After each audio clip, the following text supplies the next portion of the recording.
রাত যত গভীর হয়, কিছু গল্প তত জেগে ওঠে। কিছু সত্যি থাকে অন্ধকারে লুকিয়ে, আর কিছু সত্যি নিজের সময়ের অপেক্ষা করে।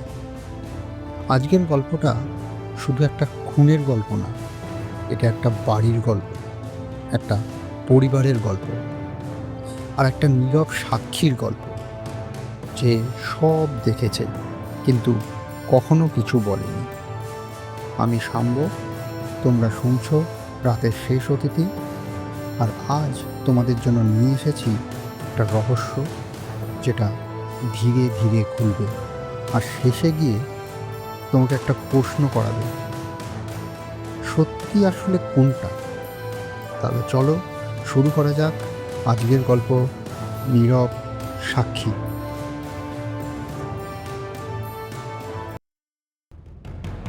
নদিয়া জেলার কৃষ্ণনগরের কাছাকাছি অবস্থিত চৌধুরী ভিলা। এই ভিলায় আজ রাতটি ছিল অস্বাভাবিকভাবে নীরব। বৃষ্টি পড়ছিল, কিন্তু সেটা ঝড়ের মতো নয়। একটা স্টেডি, চাপা, বিরক্তিকর শব্দ, যেন কেউ দূর থেকে ফিসফিস করছে। চৌধুরী ভিলার চারপাশে বিশাল পুরনো আম গাছ, শিরীষ গাছ, সবগুলো হাওয়ায় তুলছে, কিন্তু কোনো শব্দ নেই। এই বাড়ি একসময় জমজমাট ছিল, কিন্তু আজ এটা শুধু একটা খোলস। রাত 11টা 2। ইন্সপেক্টর অর্ণব সেন তার ফাইলগুলো গুছিয়ে রাখছিলেন। হঠাৎ তার ফোনটা কাঁপতে শুরু করলো। ফোনের ওপাশ থেকে ভেসে আসে, স্যার, চৌধুরী ভিলায় একজন মারা গেছে। অর্ণব স্বাভাবিক গলায় বলল, মারা গেছে না খুন হয়েছে? ওপাশে একটু চুপ করে বলল, স্যার, ব্যাপারটা ঠিক পরিষ্কার না। অর্ণব দাঁড়িয়ে বলল, আচ্ছা, লোকেশন পাঠাও, আমি আসছি। রেডি হয়ে অর্ণব ঘটনাস্থলের দিকে রওনা দিল। ঘটনাস্থলে গাড়ি ঢুকতেই লোহার গেটটা কিঞ্চিৎ শব্দ করে খুলল, এবং তার একটা অদ্ভুত অনুভূতি হল, যেন কেউ ভিতর থেকে তাকিয়ে আছে তার দিকে।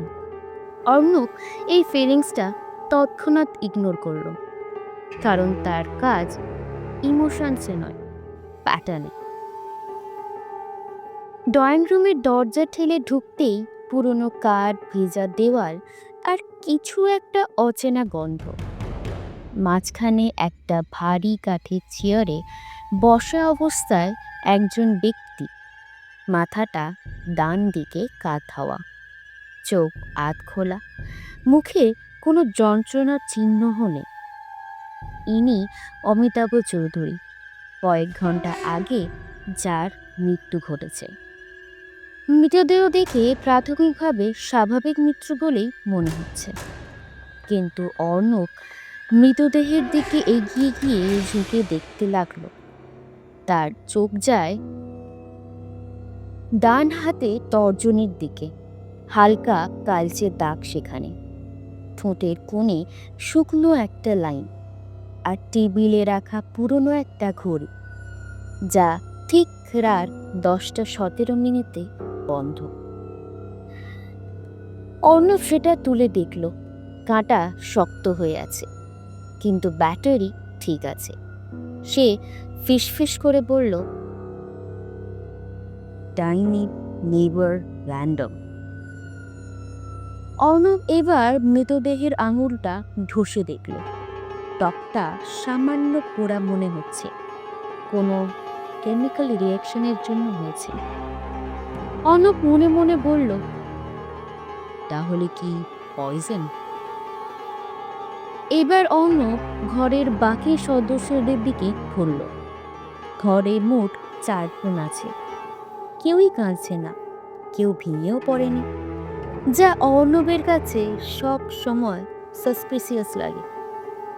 অর্ণব এক এক করে সবাইকে জেরা করতে শুরু করলো। প্রথমে অরিন্দম চৌধুরী, অমিতাভবাবুর ছেলে।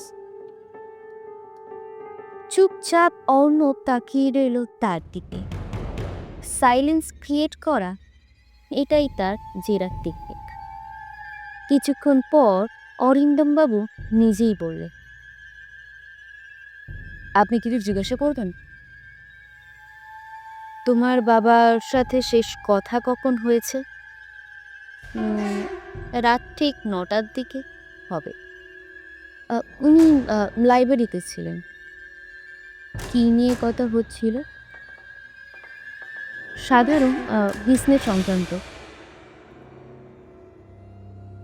অর্ণব একটু ঝুঁকে বলল, তোমার বাবা কি তোমার নামে প্রপার্টি লিখে দিয়েছেন? 1 সেকেন্ড, 2 সেকেন্ড, তারপর উত্তর এলো, না। অর্ণব চেয়ে রইল কিছুক্ষণ, চোখ নিচের দিকে, গলার টোন শুকনো, অর্থাৎ ক্লিয়ার লাইট।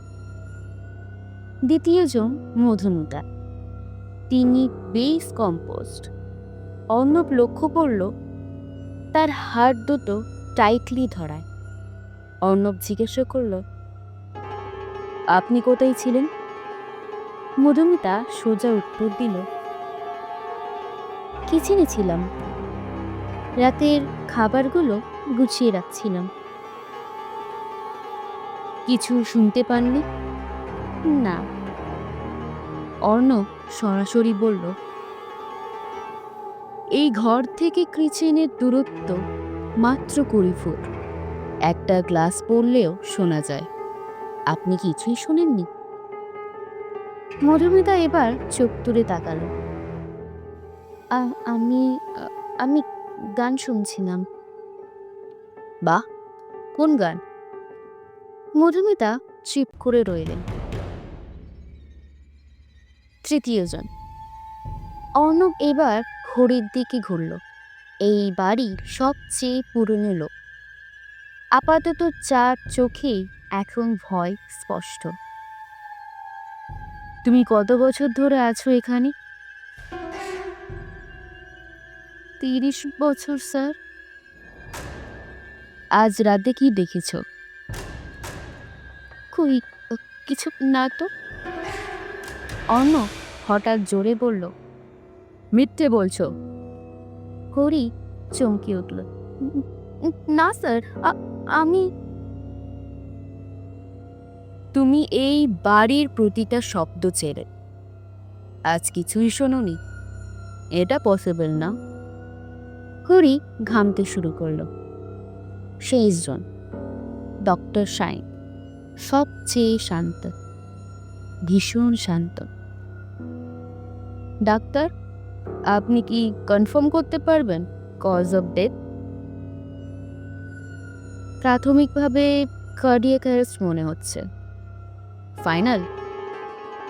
না, তার জন্য পোস্টমর্টম লাগবে।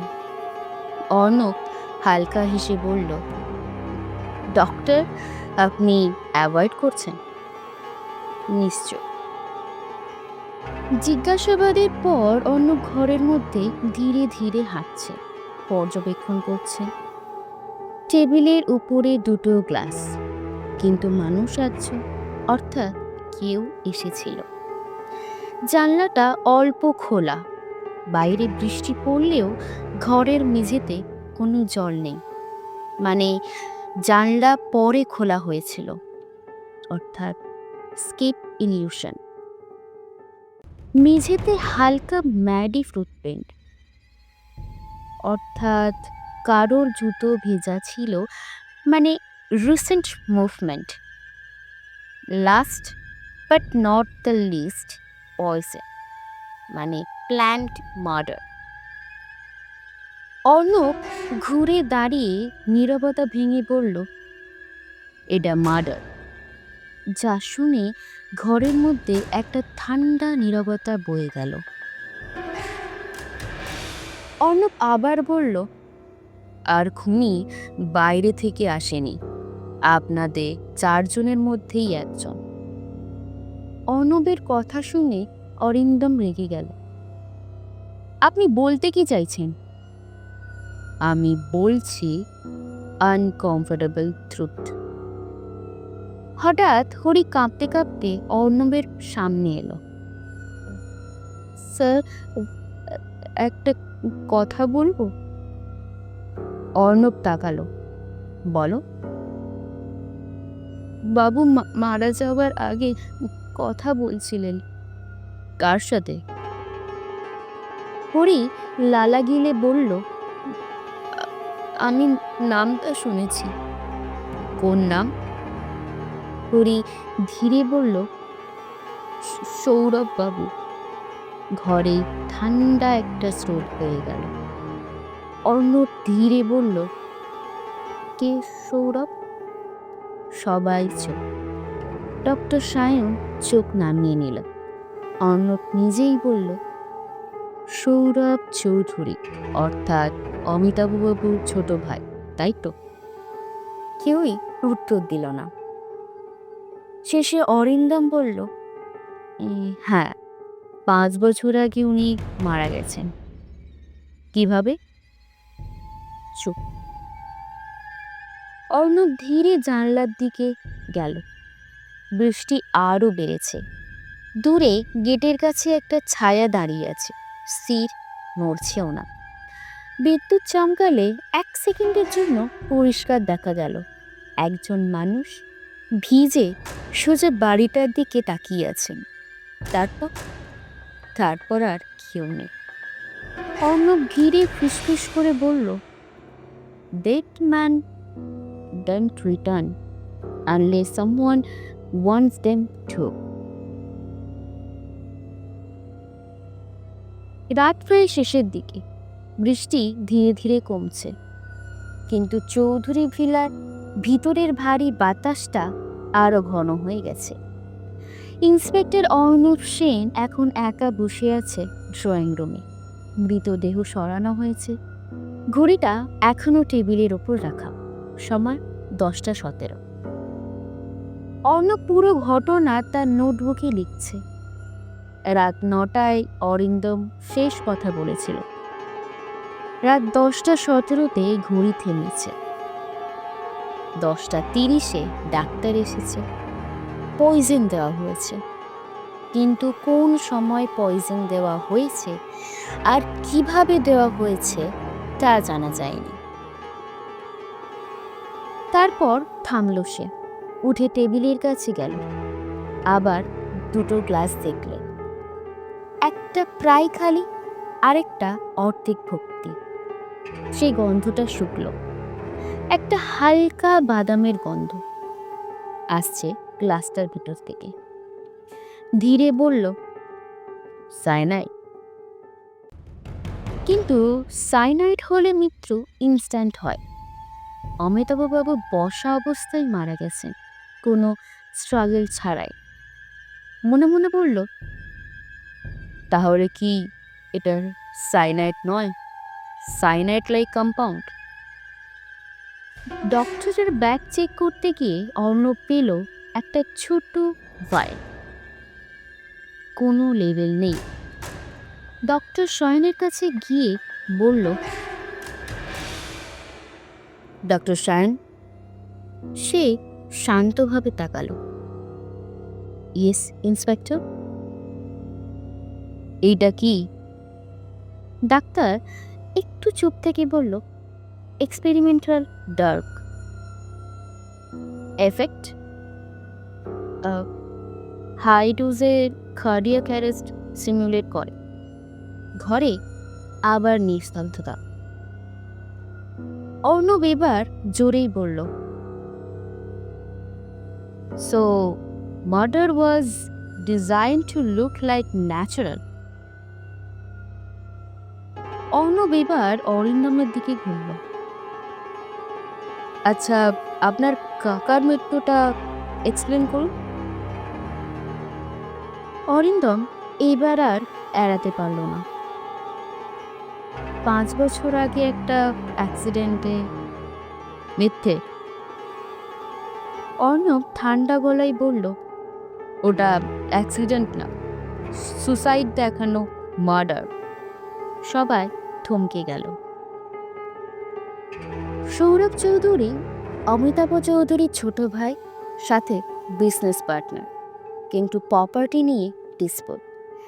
এক রাতে সৌরভ চৌধুরী নাকি নিজেই বিষ খেয়ে মারা যায়। এইভাবেই কেস ক্লোজড হয়ে যায়। অর্ণব আবারও বলল, আমার মতে সেই দিনেও পয়জন ইউজ হয়েছিল, তাই না? ডক্টর সায়ন চোখ নামিয়ে নিলেন। অর্ণব ধীরে ধীরে বলল, আপনারা দুজন, অরিন্দম বাবু এবং ডক্টর সায়ন, আপনারা দুজন মিলে সৌরভ বাবুকে মেরেছিলেন। মধুমিতা চমকে উঠল। কি বলছেন? অর্ণব বলল, হ্যাঁ, কারণ সৌরভ বাবু প্রপার্টি ভাগ করতে চাইছিলেন না। অরিন্দম চুপচাপ দাঁড়িয়ে, আর তার চোখ রাগে স্পষ্ট। হঠাৎ বলল, হ্যাঁ, ও ডিজার্ভ করত। অর্ণব বলল, ঠিক আছে, পুরোনো মার্ডার ক্লিয়ার, কিন্তু আজকেরটা? অর্ণব মধুমিতার দিকে তাকাল। আপনি গান শুনছিলেন, তাই না? সে চুপ। তা কোন গান? মধুমিতা ধীরে বলল, পুরনো রবীন্দ্রসঙ্গীত। কোনটা? আমারও পরানো জাহাজ চাই। অর্ণব হালকা হাসল। ফানি, কারণ ঠিক রাত 10:17 এই গানটার ক্লাইম্যাক্স লাইন আসে। অর্ণব ধীরে ধীরে বলল, খুনির দরকার ছিল একটা টাইম অ্যাঙ্কর, যাতে সবাই মনে করে যে 10:17 হয়েছে। অর্ণব এবার একদম কাছে গিয়ে দাঁড়িয়ে পড়ল। খুনি মধুমিতা। অরিন্দম চিৎকার করে উঠল, ইম্পসিবল। অর্ণব মধুমিতার কাছে গিয়ে বলল, আপনি কিচেনে ছিলেন না, আপনি ড্রয়িং রুমে ছিলেন। আপনি দুটো গ্লাস ব্যবহার করেছেন, একটা নিজের জন্য আর একটা অমিতাভবাবুর জন্য। আর আপনি পয়জন মিক্স করেছিলেন ডক্টর সায়নের ভায়াল থেকে। অর্ণবের কথায় ডক্টর চমকে উঠল। হোয়াট? মধুমিতা ধীরে ধীরে বলল, হ্যাঁ, আমি জানতাম ওরা দুজন কি করেছে। তার চোখে জল।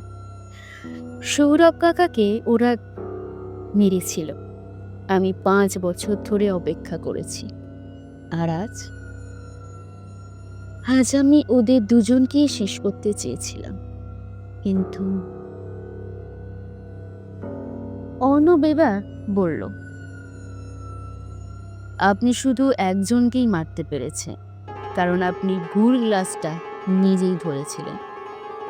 সবাই থেমে গেল। অর্ণব টেবিলের দিকে দেখিয়ে বলল, দুটো গ্লাস, কিন্তু পয়জন একটাতে। ফিঙ্গারপ্রিন্ট মিক্স হয়ে গিয়েছিল। আপনি নিজেই ভুলে গিয়েছিলেন পয়জন কোনটাই আছে। আর অমিতাভবাবু, তিনি অলরেডি পয়জন খেয়েছিলেন, কিন্তু সেটা স্লো অ্যাক্টিং। আর আপনি যেটা দিলেন সেটা শুধু টাইমিং চেঞ্জ করলো। অমিতাভবাবু যেভাবেই হোক মারা যেতেন। মধুমিতা শুধু তার ডেথ এক্সালারেট করেছে। মধুমিতা হেসে ফেললেন, একটা অদ্ভুত হাসি। তারপর বলল, জাস্টিস লেট হলেও হয়। পুলিশ মধুমিতাকে অ্যারেস্ট করে নিয়ে যাচ্ছে। বাইরে আবার বৃষ্টি শুরু হয়েছে। অর্ণব বাইরে বেরোলো। গেটের দিকে তাকাতেই দেখল সেই একই জায়গায় একটা ছায়া দাঁড়িয়ে। এবার স্পষ্ট, একটা লোক, চোখে অদ্ভুত এক শান্তি। অর্ণব ধীরে বলল, সৌরভ চৌধুরী। লোকটা হালকা হাসল, তারপর অদৃশ্য। অর্ণব মনে মনে বলল, কিছু সাক্ষী কথা বলে না, কিন্তু তারা সব দেখে। কিছু গল্প শেষ হয় না, শুধু থেমে যায়। আজকের গল্পে খুনি ধরা পড়েছে, সত্যি সামনে এসেছে, তবুও একটা প্রশ্ন থেকে যায়, সব কিছু কি সত্যিই শেষ হয়েছে, নাকি কিছু সত্যি এখনও অন্ধকারেই লুকিয়ে আছে? তোমাদের কি মনে হয়, মধুমিতা কি ঠিক করেছে, না এটা শুধু আরেকটা অপরাধ? কমেন্টে অবশ্যই জানাও তোমাদের মতামত। আমি সব পড়ি।